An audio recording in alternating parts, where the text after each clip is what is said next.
For the 90-second presentation, I'll also set my timer. But there, just imagine that you are an employee of the company and you meet up with an executive who asks you why sustainable development is important and how it's linked to the team's topic. You'll get 90 seconds to convince the executive why this needs to be addressed. And that'll be just one member of your team. Go for it.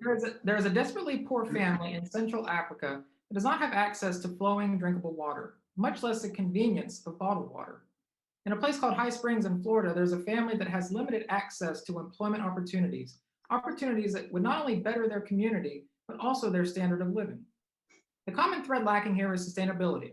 So how do we make employment and access to clean drinking water a cohesive and sustainable pair? The simple answer is this is hard to do, at least right now. But here's what we can do. We can help change the narrative and make the sustainability of water become the new profit that can hydrate a company like Nestle, thus serving the public need for sustainable jobs. Gone are the days when corporations can turn a blind eye to the sustainability issues at hand, because it is well documented in literature like the Brundtland Report that living within our ecological means is now more imperative than ever. People are crying out for economic opportunities, and while Nestle sells convenience of an element that is a human right, we still must embrace the idea that our awareness is power, and that when placed under a microscope, Nestle needs to know that the future is their fate as well, and sustainability affects their survival. As Leonardo da Vinci once said, water is the driving force of all nature. I would like to amend that and think we should as well by saying that water is the fuel source for a future where this planet will never go thirsty again. Very nicely done. I thought you did a terrific job. I was going to say you had me at the water pitcher. Yeah, it was a very compelling way to start pouring water out of the pitcher and the bottle. It got my attention, and that's what you want to do when you're presenting to busy people. Absolutely. Sort of keep in mind as you go into the workforce that when you are asked to do a project, you come away from that research and preparation knowing more about that project than anybody you're presenting to. In effect, you become their teachers.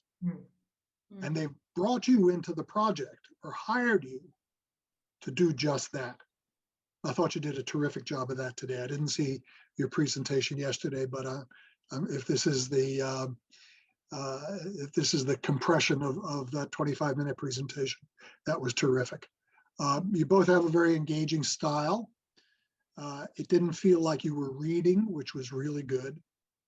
And I think your preparation along those lines showed.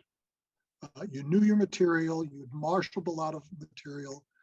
You did a really good job of presenting a balanced view of this massive corporation, Nestle, to a local body of probably elected officials who don't know nearly as much as you do. And it made sense. So good job. Keep up the good work. See you somewhere in the business world.